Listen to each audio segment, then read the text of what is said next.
Picture this: you're an aspiring emperor with massive shoes to fill, big guns, big money, big aspirations. Now stop imagining and learn of the Krog Imperium. They laid claim to the biggest empire ever known, with the biggest ships, biggest guns, and a brand new emperor, with unlimited power. After his father's death, Primus Randolphus the Eager ascended to the throne. It was from here that he began a relentless campaign of war against much of the known galaxy. And he won with every step. The ancients of Sagittarius, the wise of Norma, and the mighty of Perseus, each had a mighty fleet, but when faced with the fury of a Krog battlecruiser, all surrendered to avoid terrible losses. When a small and disjointed union of systems within Orion was encountered, the Council of Emperor Randolphus wasn't even called. Small strike groups were sent to make vassals of the mere hundreds of worlds controlled by, you guessed it, the humans. Before I get ahead of myself, let me explain how warfare commonly occurred within the Milky Way. Opposing fleets would meet each other on the battlefield, all lining up in an honorable display of might. The two fleets would approach in massive broadside lines, firing the full fury of their arsenal while still well within visual range. This form of combat was intended to minimize the casualties of unpredictable stellar warfare and limit collateral damage. Not only that, battles often lasted for only hours and wars only days. It was seen as cheaper to become a vassal to a superior force than lose expensive dreadnoughts. Fleets attacked each other until one side was placed at an obvious disadvantage.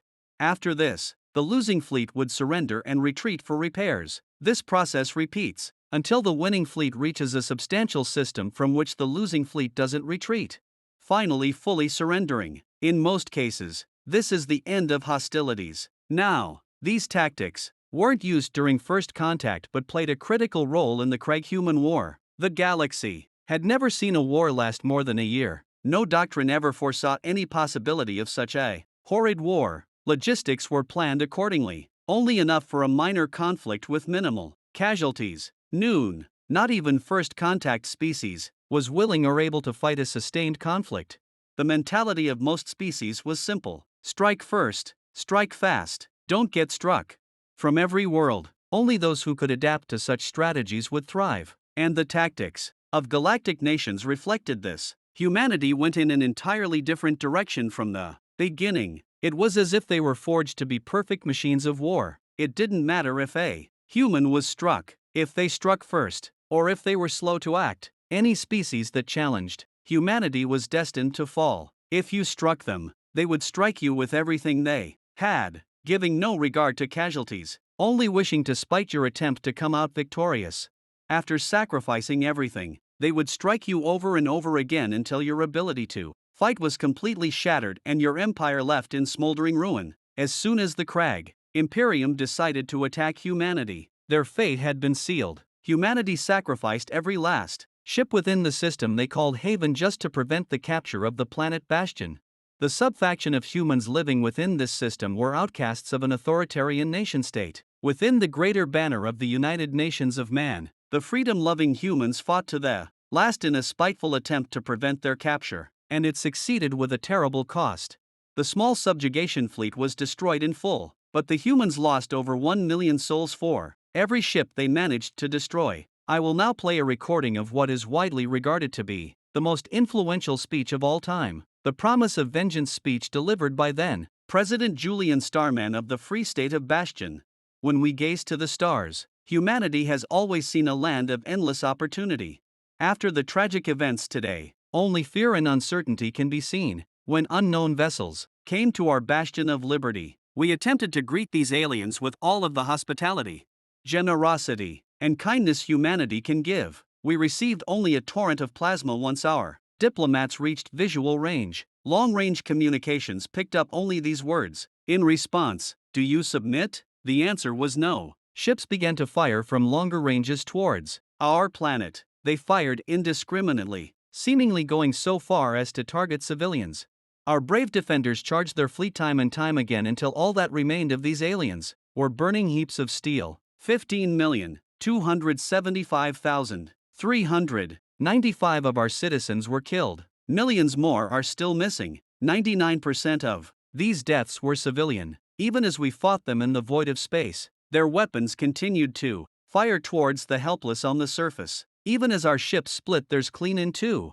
They kept repeating, "Do you submit?" We would only respond with gunfire. Their cries got more and more desperate, yet they never ceased the bombardment. To anyone who can hear this, Bastion will not submit. Humanity will not submit. Our ships will not submit until every last individual involved in the deaths of innocent civilians has been brought to justice. No matter how long it takes, no matter how many of these aliens get in the way, justice will be achieved. Let it be known, throughout the cosmos, humanity will never submit. It took hundreds of years to truly manifest. But the effects of this speech reverberated through the Milky Way for the rest of time. Humanity turned its loose union of independent planets into a singular entity focused on the protection of all mankind. The Krog Imperium resisted. Of course, thousands of the mightiest ships in the galaxy rampaged through human space for decades, but each eventually fell to death by a million cuts. Humans could lose billions of people, thousands of ships, and dozens of systems.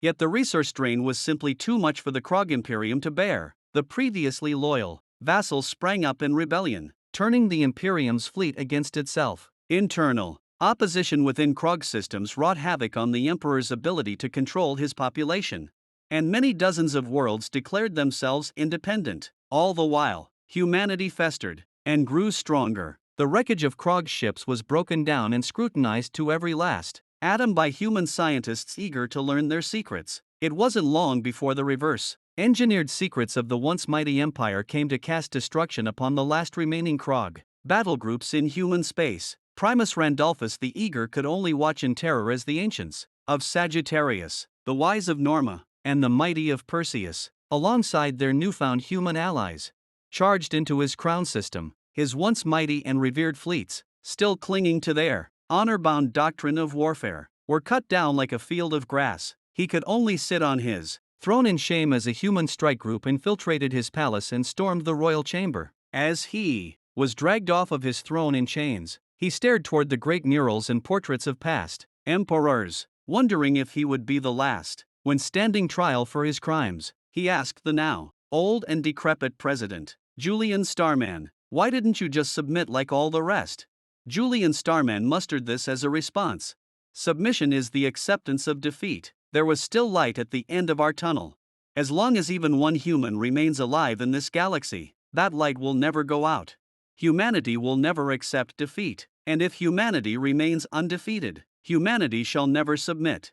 Prisoner Randolphus the Shameful lived out the rest of his days in a prison situated in the orbit of Bastion. Every day that passed he would stare at the ever-growing lights on the surface, and slowly come to terms with the fact that his reign was over. The era of humanity had begun. And he was but a footnote within the history of humanity's ascendancy to the stars.